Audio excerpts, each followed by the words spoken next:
Okay. Well, oh, there we go. Now we can hear you. Um, Yeah, a lot of noise hit. Beautiful. Okay, today we are beginning a new sefer. The sefer is Ben Torah for Life, written by Rav Aaron Lopiansky. Um, a beautiful sefer, which I've only been through half of, so that's one of the reasons I chose it, because I wanted to get through the whole thing. The other is because for anybody who's not learning all day in yeshiva, it gives you a great perspective on what your relationship with Torah is, with Talmud Torah, and your relationship with your work.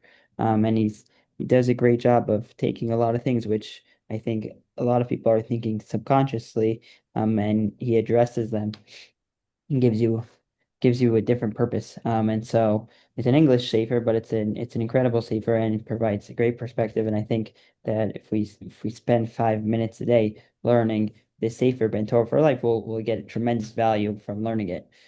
Hey, Tzvi.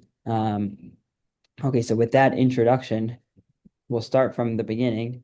Oh, if you guys want it, you have a hard copy here. If you want, it's English.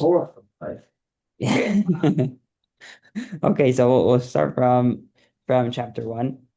He writes that the great Rav Moshe Chaim Luzzatto wrote a most practical guide to religious growth, the Mesilas Yesharim. His step-by-step approach starts at the bottom level of spirituality and works its way up to the I'm very learning. I'm learning. One second. Ruach HaKodesh. Contrary to what we might expect, though, the first chapter does not describe the first step. Rather, it gives us a view of the entire ladder and its final destination. Let us then start with our own discussions by viewing the totality of the picture. We can describe this picture by using the Mesilas Yesharim's first words, Chovos Adam Be'olamo, man's duty in this world.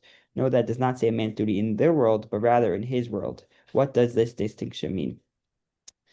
Okay, so here he goes. He says the most fundamental statement about Hashem is that he is one in total unity that has no likeness or comparison. The world, which is his creation, mirrors that same unity, but in a markedly different way. God's unity is an indivisible unity, while creation's unity is a composite. In a very crude way, we can liken this to a puzzle. The picture on the box is one undivided image. When properly connected, the many puzzle pieces inside the box form an image that mirrors the picture. The puzzle pieces ultimately also become one, but a one that is an integration of many. Nevertheless, our abilities to see the entire picture on the box cover is an invaluable aid in knowing how to approach the puzzle. This paradigm holds true for many factors of creation, namely the entirety of the universe, the Jewish people with its tribes, each person with his components of his character, different eras and generations of human existence, and the various periods within a person's life. While all above follow similar pattern, two of these are especially meaning for us, which is going to spend more time on. One is the various tribes in Israel, and the other is the different periods in each individual's life. Um, One more section when Yaakov is blessed, once by his father, and once by Hashem, the word Kahal is used to describe his descendants, once as Kahal Amim and once as Kahal Goyim. These designations are not meant to insinuate that Israel is a loose collection of tribes. Rather, they stress the dual nature of each unit of the Jewish nation. Each tribe has a very unique personality with its own sets of attributes and talents, yet all of them together and only together are Klal Yisrael. It's going to be very important for him, that this idea that while each tribe is a world unto itself, each is irreplaceable as a member of the whole. For instance, the tribes of Shimon and Levi were the most outspoken in their condemnation of evil, whereas the tribes of Dan reached out to the stragglers to bring them back into the fold.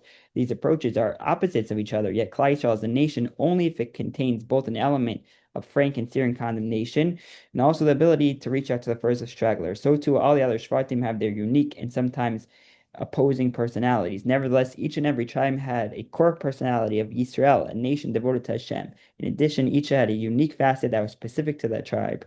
While the tribes, Levi was the only one whose core occupation was total dedication to Hashem, and this was the unifying axis of the entirety of Klal Yisrael. Each and every other tribe oriented its particular attribute towards the center point of dedication to Hashem.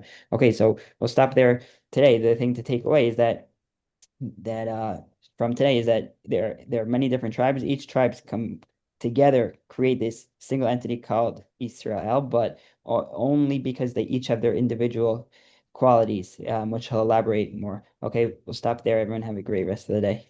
Thank you. Thank you.